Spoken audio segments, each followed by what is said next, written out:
Hey, Jamila, welcome to Nonprofit Live. It's awesome to have you here today. Oh, Amy, thank you so much for having me as part of this show. I'm excited and I'm really happy to be a part of the show as well. Yes. Listen, I'm excited you're part of our community. We've been doing some awesome work together the last few months, and I couldn't wait to introduce you to the group. I know they're going to love you as much as I do, and as much as our members of the nonprofit collab do. Yes. Because you just visited us in the collab to do an in-depth training, which was amazing. Yeah. That was fun. That was sometimes breaking down when people hear about it's incidentally branding, which is what we're going to be talking about today, they may feel overwhelmed and they feel, that's a really huge thing. But we brand ourselves every day with things that we're doing all the time. So this is just an opportunity to talk that out so people can easily identify what they're actually looking at and how these things have an impact on their business and of course on their nonprofit organizations. Yeah, I'm really excited to dig deep on branding because it is so much sexier than it sounds. And we're gonna reveal that today, right? Well, we're gonna reveal how branding is sexy. Let's be clear here. Yeah. Um, so I'm excited about that. I'm really thrilled to have you. And let's take care of a little bit of housekeeping. I want to remind everybody that if they want to add questions or comments, to please look how fancy I'm getting here, Jamila. I'm using my banners down here. Go to Yeah. StreamYard.com, Facebook, if you're watching us on Facebook. Hit the blue button. That's how your name actually appears with your comment. And then if Yes. you're watching us on LinkedIn, you would do the same thing using /LinkedIn. Yes. So I wanted to make sure folks knew how to get involved in the conversation. Yes. Okay, great. And Jamila, I loved the opportunity of working with you on the Brand Print Summit, which is an event you put out every year. That was Yes. amazing. Yes, and that was really good. And I was glad that you were able to bring the perspective of because, you know, um, social responsibility and however you choose to incorporate that in your business has become such an essential part of community building and such an essential part of business. It's part of they say the triple bottom line, right? So the people, it's profit, and of course the environment. And I like to take the environment in context of not just physical, but really giving back to the society around you and helping in some way. You know what I mean? So Yeah. I was happy that you were able to come to give us an insight into how that can be done in an easy way for a personal brand. That was really helpful. Yeah. Well, what's amazing about working together is you work with businesses and nonprofits. So you bring such a unique perspective, but branding is universal. You said even as individuals, right? We're always branding all the time. Yeah, for sure. And as we were kind of chatting before we came on air, we were just kind of brainstorming what is branding really. And it really is that, Martin Neumeier, who is like a branding boss, he talks about it being a gut feeling, and that's what it is, and just kind of mushrooming out of that gut feeling. It's really how you're able to build that relationship with your audiences and your stakeholders so that people have a gut feeling when they walk away from you. When they hear from you, when they see you, when they engage with you, they always have a particular feeling where it's like, I have a good feeling about that person, or I'm not so sure about that person, or, or it's a definite no for me with that person. So that is the brand, even on an individual level. And with nonprofits, you want to be able to replicate that brand on a corporate level, so to speak, so that people have a clear sense of what this organization is about. And branding is super important for nonprofits in particular because nonprofits, they don't work for profit. So really it is the brand that drives people to say, well, I want to be aligned with this organization. That's I right. want to be aligned with this cause of these people. So yeah, it's really important. And I love your description. It's about building the relationships, right? And Yeah. sometimes people confuse marketing with building the relate. They always want to jump to telling everybody about their event or their program or their problem. But the thing is, for them to receive the message, you have to do the relationship building first, right? Yeah, for sure. So it's like so branding is almost like the bridge you're building to get to the other side of a decision, right? So it's kind of akin to if you meet somebody you just want to jump in bed. No, there's a bridge that you have to build. You're not gonna meet somebody and say, "Hey, let's do this right now," unless it's some other kind of arrangement. But in general, you want to be able to build that bridge. You want to put it down one brick at a time. And depending on how well you can navigate social situations, understand people, and how much time and effort you spent getting to know the person before you actually get to know them, that bridge can be built really quickly, or you can take a long time. So it's important to keep in mind that branding really is that bridge between yourself and that potential customer. And the more time you spend on the branding piece, it's so much easier to get to the other side of that decision. That's the magic. That's the simple Yeah, fundraising model that I love so much. Fundraising isn't hard when you're delivering the right message to the right people with the right opportunity. And yeah, you've just shared so much with our community to help us understand that and really begin to develop that strategy. Listen, we have Tamara in the house. I'm so excited. Hey, Tamara, good to see you. hey. I love it. Rooting each Yeah. other on. We're working with Tamara on a few Google grants, actually, helping a few of the collab members Oh, pursue nice. Google grant to do some advertising digitally. Because the digital piece is critical, right? Like if I can sit and have coffee with somebody, relationship building doesn't feel hard. But Yes, when I'm stuck in my house during COVID, or all of a sudden I need to connect with a national audience, I can't meet with everybody face to face. exactly. It's hard to scale that, right?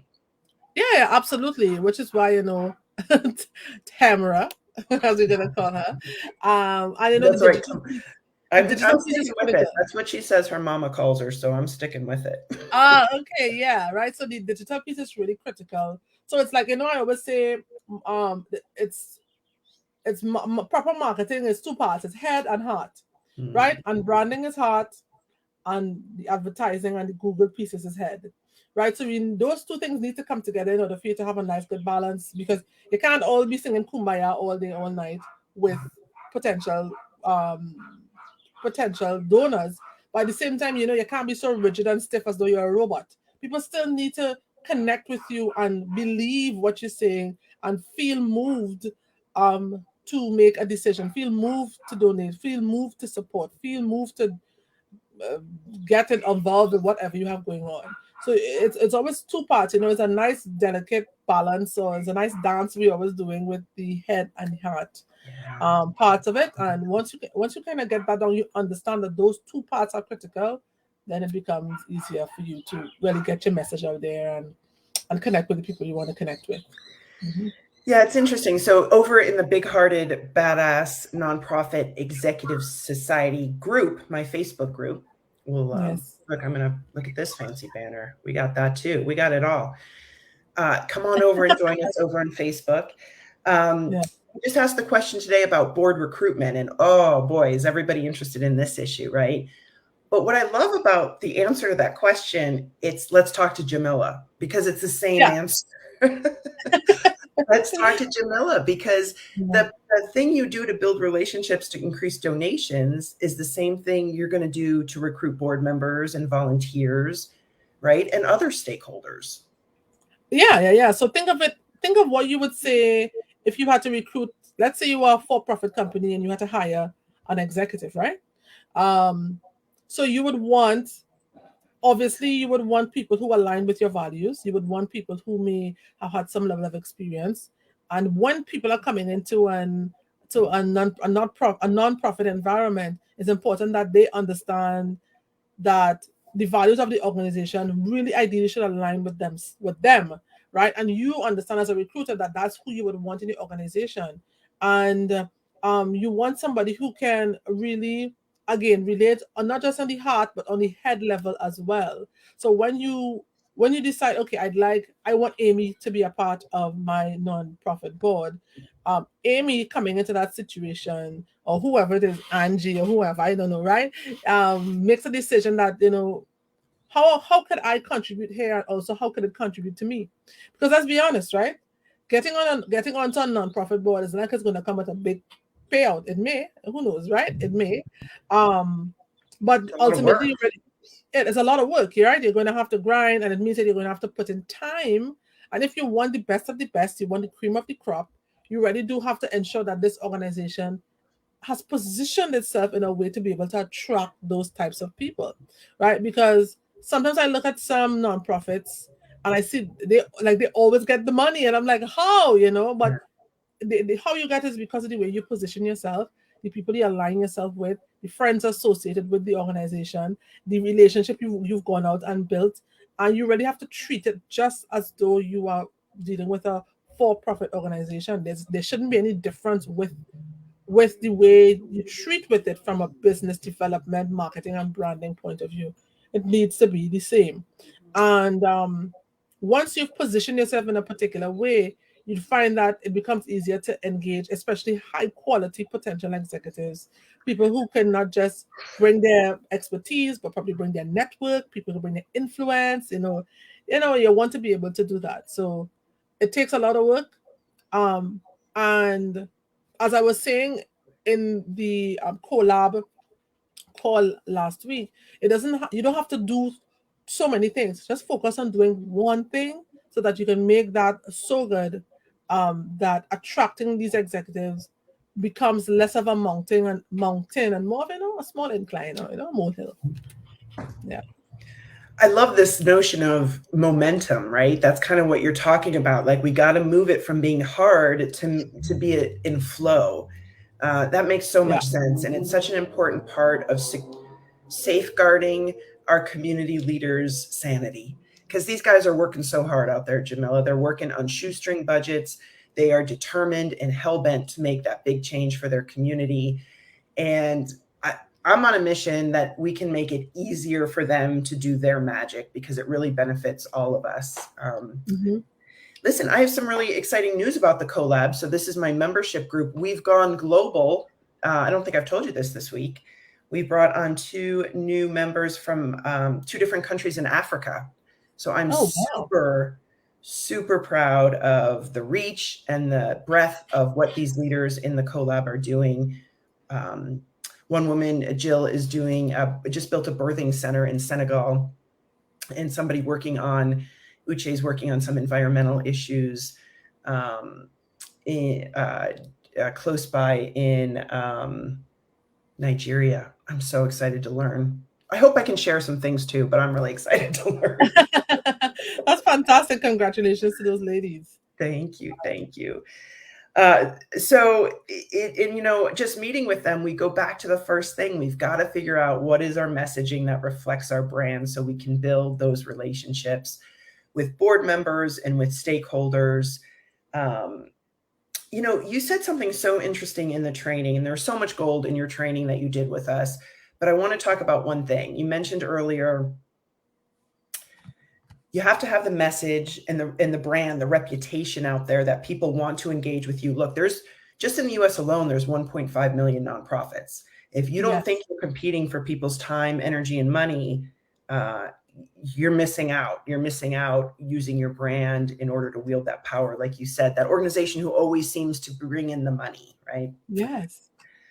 But we do have a lot of things that we're balancing and a lot of priorities that we're working on. And we've got to be really focused and directed with our energy. And so when you said you have to think about what your audience wants to hear about, right? What is that's going to inspire your board member, your future donor, your current donor to take action, to take that next step.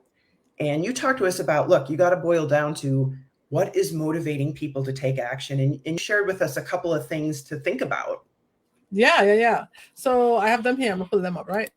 So what I mentioned is the whole concept of studying your audience, and as you move from person to person, you really have to treat with each new potential donor individually. And especially if you're going into a different corporate environment, different people will value different things. So, some people will value the leader of the organization. So they will value the board, they may value the CEO of this organization. What kind of reputation do they have? What kind of things have they done to demonstrate that they are a good leader inside of this environment? Can I trust them with this this money that they're asking for, right? So some people will put a heavy emphasis on assessing you as a person, so because I'm telling you, there are people who make decisions just from energy. That is true. It may not seem logical to some, right? But people make decisions based on energy, like I'm one of those people. yeah, so am I getting a good vibe from this person? Am I not getting a good vibe? And that vibe that they talk about is really a conglomeration of all the things that they see: your behavior, your engagement, your reputation. You know what I mean? The things that you say, the way you treat with people, your integrity. Do you show up when you say you will show up? And they will ask about you, and they will ask, what Oh, yeah. about this board? Who's on the board? And so those are the things that people may look at. So keep in mind, if you are going before an organization or a CEO or a CFO who's going to make the decision to sign up, or a chief marketing officer, maybe they have it under their marketing portfolio to align themselves with with their nonprofit work or their give back or whatever the case may be, right? So understand who you're dealing with. So they may be interested in the leader. Some other organization may be interested in the cause itself. So the cause may be the thing that drives them, um, because they have had a long-standing association with this cause. Because maybe the founder of the company was driven by this particular cause. Maybe they had a child, a family member who a particular a particular thing may have affected in a deep way. Yeah, I love the cause one because for me, the cause is also about the organization, but it's also about the values. So sometimes we think we have to fundraise only from people who care about our mission of housing the homeless, but really you can fundraise from people who care about ending poverty and want social justice. So the cause is your mission, but also what you're really fighting to solve. So that's an important thing to consider around the cause. Yeah. It can be your So yeah. worldview.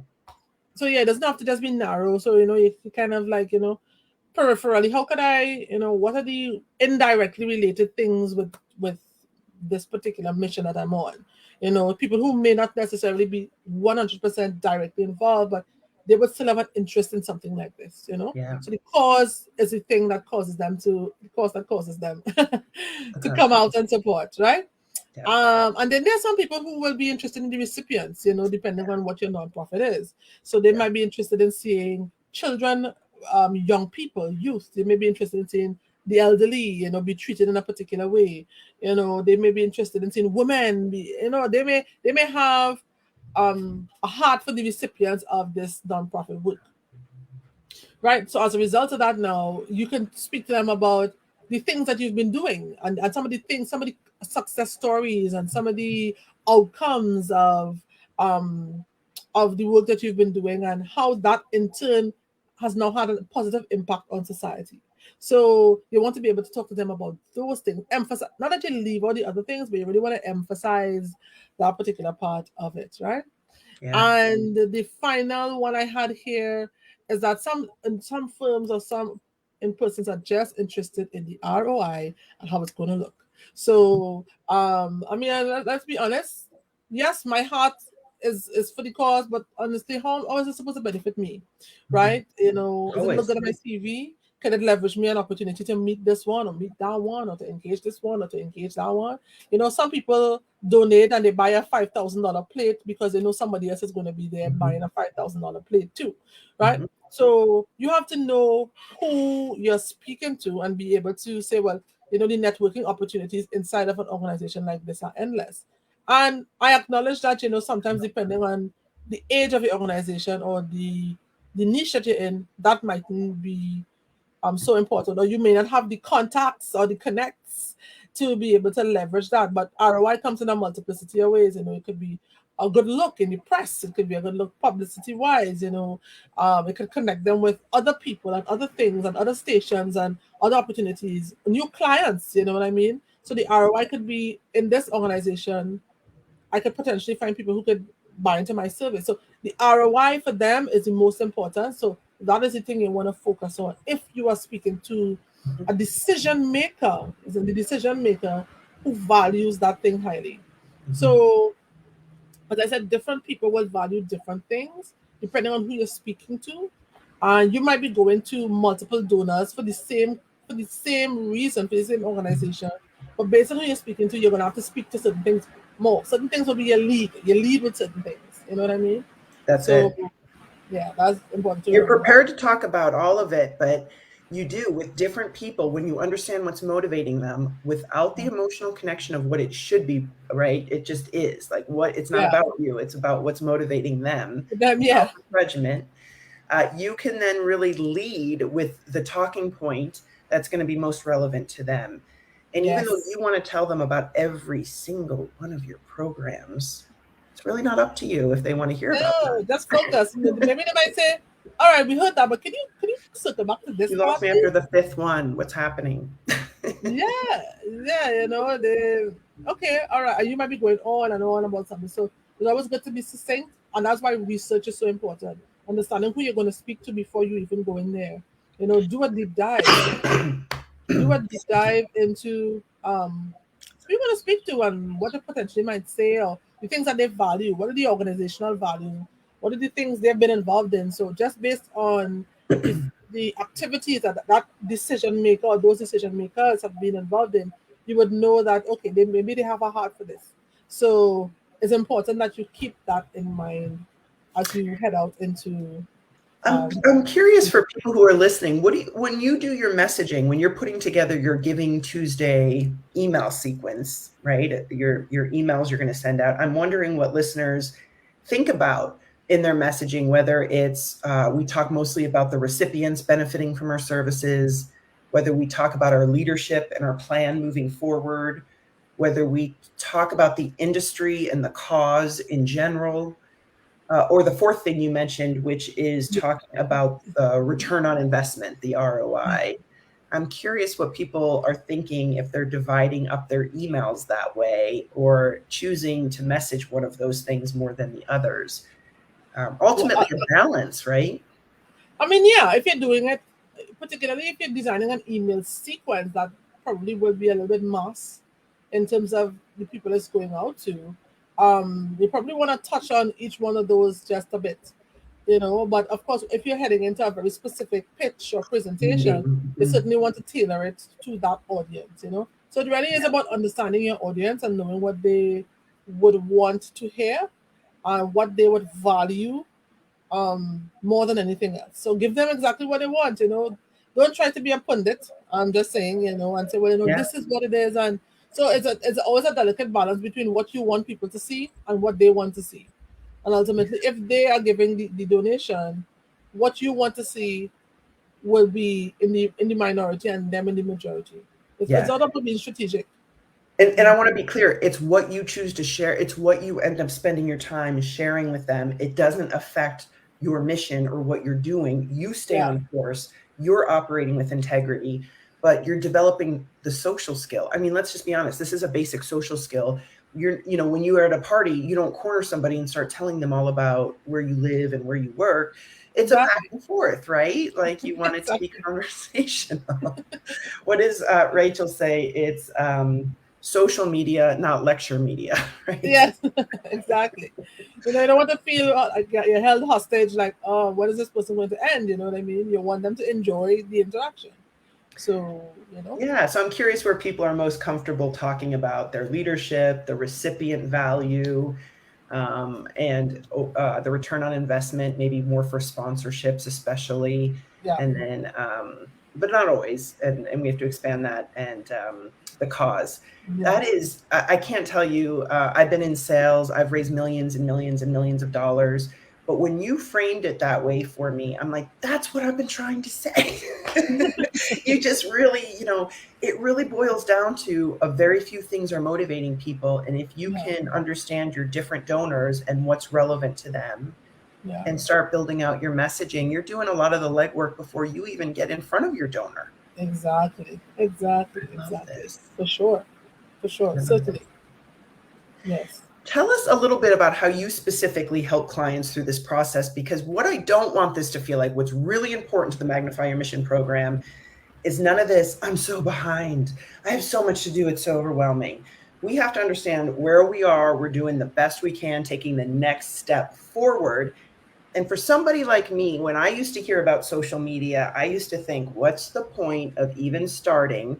Because I feel like I'm throwing pebbles into the abyss of messaging. and it feels overwhelming. Like, why start, right? Yeah, But the truth yeah. is that steady, consistent effort really matters.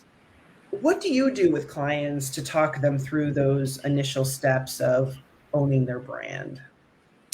Well, Or when it what can you share with, comes to yeah. that, yeah, no, for sure, I'll share. When it comes to owning your brand, I try to start with the basics. So I know people always talk about Simons and then say start with why, but you really have to start with why. Why are you even doing this in the first place? And why should somebody be interested in participating, supporting, and donating? So why are you doing this? What is the mission, the vision that you have for this The organization, vision. right? And I compare a vision to a destination, and I compare a mission to like a vehicle, because your vision remains, that's a north star. That's the thing that's gonna always be in the sky guiding you. Okay, if I'm feeling just a little bit distracted, let me just check my north star to ensure I'm actually doing what I said I was going to do. Right now, if you decide you want to get to that mission, they want to get to that destination in a car, in a plane, in a train, in a boat, that's 100% up to you. And that's why the mission of the organization also becomes really important. So if I decide what I want to do, I want to give to a cause when it comes to animals, and I'm dealing with animals with medical trauma. I don't know, something. Listen, animal advocates are no joke. They are some of the most well-organized, passionate people I know. They are amazing. Yeah. Yeah, right. And I'm not trying to do every single thing. I want to provide a affordable healthcare for animals. I don't know, right? Affordable healthcare for animals, because medical care is expensive, and you want to be able to do that. That's your mission, to be able to, you know, give them a long and healthy life. Let's just say, how you decide you want to create affordable healthcare for animals could be many ways. You could decide, well, you want to lobby for doggy insurance. Might decide you want to ensure there's a community ambulance if the animal is ill, so you organize community ambulances, or you want to organize drives to ensure that you donate to, like, some sort of bank that people can seek help. So how you want to Hey, that's execute a great idea. the skip for that, how you want to execute the mission, Yeah. is what the vision is. And once we have clarity on what those things are and why you're doing this, and then we establish, okay, so what are the values that is guiding you? What are the things that you will always refer to when you are doing this type of work? Is it that you will always um adhere to things like, I don't know, accountability, so that when you do your work, Yeah. people are always, you can rely on reliability. What are the values that are driving you, and the way you work, the way you execute things? Quick response time. Because you never know what might Mhm. happen. Maybe an animal might be hurt on the road, and and the life and death is really a matter of time. You know what I mean? So, what are the things that are continuing to drive? And once we have clarity on what those things are, coming up with your messaging becomes so much easier, because I always know what I have to say, even if I come up with 100 campaigns. It's just saying the same thing in 100 different ways, because I know it's supposed to lead people back to the same outcome. I want them to see this and understand that this organization is extremely driven to do this thing, and regardless of what, if 100 years passes, our vision will remain the same. Even if we decide to do it differently, if 50 years into the future we decide we're going to create an app, so that people could do quick animal sightings around it. They could take a picture and send it out to the nearest Mhm. animal hospital, because that's a quick way that you can ensure that they get quick medical attention. The vision remains the same, right? But the mission has changed, but it doesn't take you away from your ultimate North Star, which is to ensure that you provide that medical care. That's right. So And then your audience doesn't get confused as you make shifts in your mission, because they understand it's strategic. It's not exactly, random. Same thing exactly. with when you walk into a meeting and I'm so busy. Oh my God, it's so much. I got all this going on. Folks, that's tough to invest in when you've got a leader like losing their minds. Like that's part of your brand and your reputation. And when you feel frantic and you choose to lead with that and talk about that out there, people are choosing, like, is that where I want to put my money? And I Yeah. promise you, even if it's your girlfriend, they're making that choice, right? I have a lot of great friends who want to run for office, and I'm always very honest with them. Look, I don't, you're going to need to build out these things for to be ready for that. So, I ran for office a few years ago, Jamila. I ran for Pennsylvania House of Representatives here. Yes. And this was that was just an amazing learning experience about community building, and put everything I'd been learning for 25 years into a 12-month project Yeah. that a race I lost, but we won so many things. Yeah.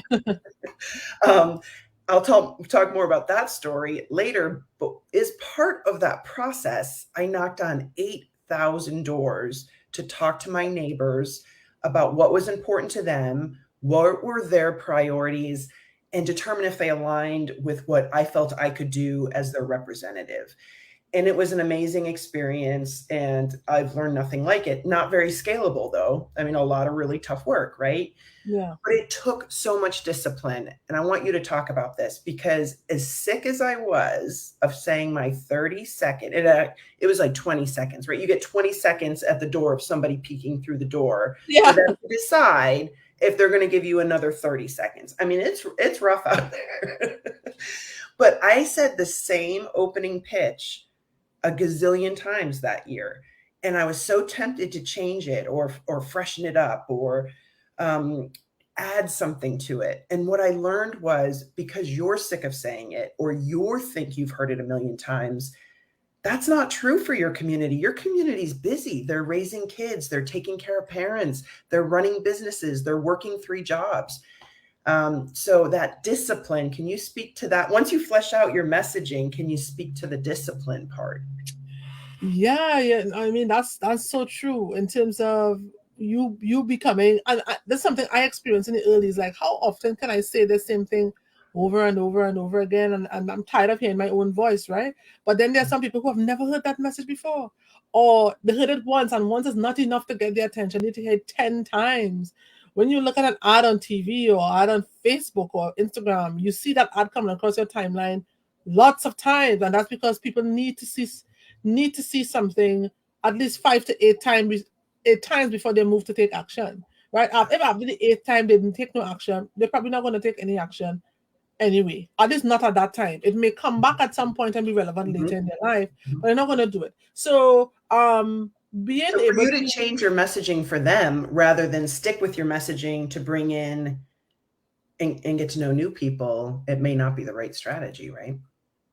could you say it again, Amy? I'm so sorry. I didn't mean to cut you off there, but it just got me interested what you said. So if that person isn't going to take action now, for you to evolve your message, trying to beg them to take action might be less effective than staying on message, bringing in the next flow of people, moving the people who will be taking action, right? I feel like we can spend time chasing somebody that's not really ready versus putting our energy here.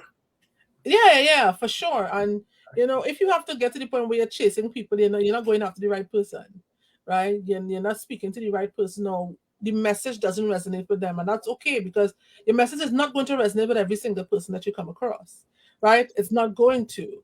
And if you're dealing with people at a high level B2B, and you want to be able to adapt what you say, not necessarily change the core of the message, but just adapt so you can lead with something else, that's one thing. But to change your mass market message just because somebody doesn't get it, that's okay. Because if by the time, and then in the example that you gave about knocking on those doors, I'm sure you would have been running a bunch of other things as well to get your message out, whether it's ads, whether it's other things, emails, online, or whatever the case may be. So if they see you in your face and then they decide, well, they still don't want the message, they probably weren't going to give you that vote anyway, and that's okay. You know what I mean? So you have to understand too. You have to know when to sometimes leave things, let them be, allow people to make that decision. Because if somebody makes a decision that they are not, they are not going to do something for you, or they're not going to give you that They're vote, or just they're not not going ready. to, Yeah. they're just not ready, and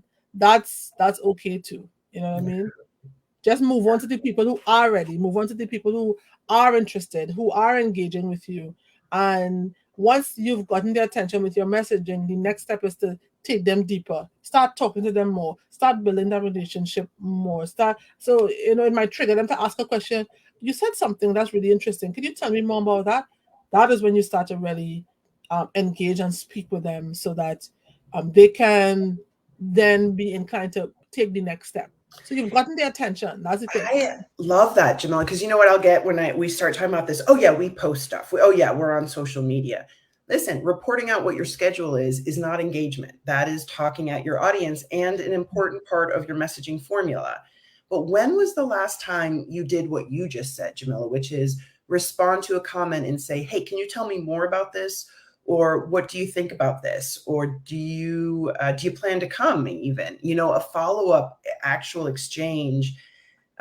If you're not putting content on there that would warrant that type of discussion, let's talk about that. Let's help you come up with content that will facilitate engagement in a conversation.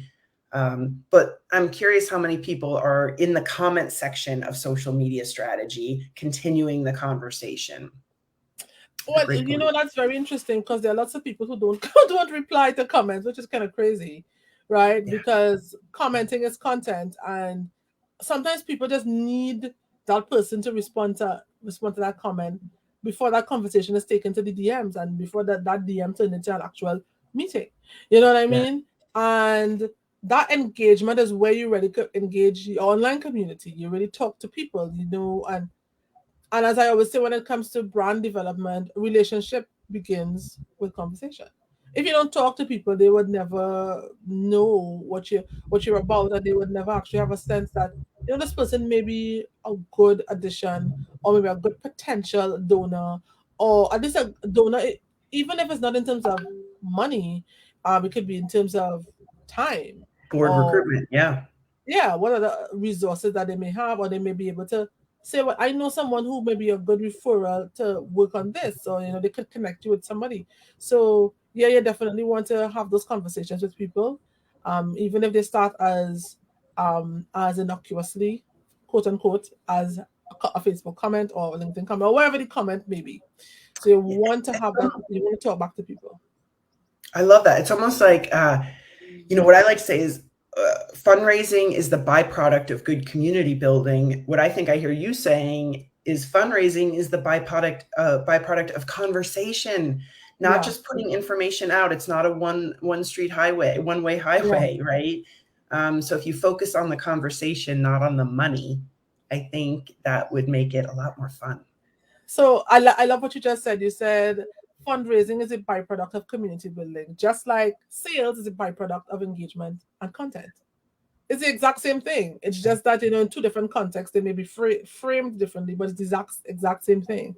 So you already want to be able to build up that audience and build up that community, and be able to raise funds from them or be able to convert them to a sale, depending on wherever you are, on what industry that you're in. So the principles really are the same, and so That's we right. should apply them as such. You know what I mean? Yeah.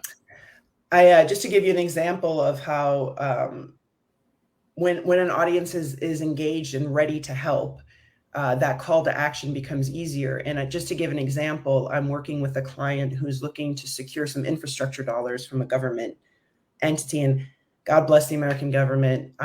Leaky buckets is an understatement, and not always the most efficient, but um, grateful to have a government, right? Some countries don't even have one. So grateful to have a government. Yes. Um, and they're playing games, funding games. It's not personal, it's just how it works, and it's bureaucratic. But we're brainstorming like, okay, well, they're figuring out how to cut us that $1 million check. We'll just take it to our people. We'll just ask our people to post on social media. We need to build this structure. Elected official so and so needs to get on board. Please comment and let us know what you plan to do to help fund this project. There's Hmm. more than one way to skin a cat, right? Yes, for sure, for and sure. and so when you've got a group of people ready to take action, don't think just board recruitment. Don't think just a donation. You got to think big picture, long term, and that's why conversation is so much more valuable than asking. Yes. But we're not afraid of the ask, and we got all kinds of lessons and modules on that too. But Yes.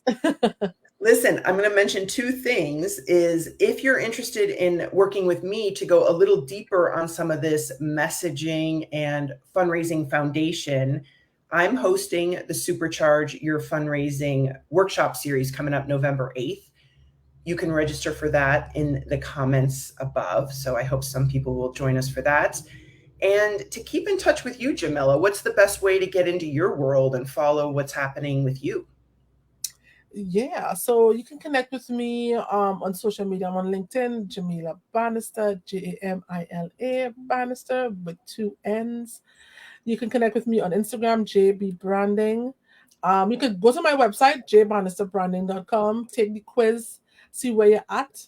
And you can keep up with all things branding with me on my magazine, personalitymagazine.com. So yeah, that's where we at and that's what you can do. Okay, we're going to have to add those to the comments after because I'm having technical difficulties, but I can figure out the banner, which is fancy. So we at Yes, least. So yes, for sure. Jamila and I will jump into the comments and make sure those links are available for you in the Yes. comments as well.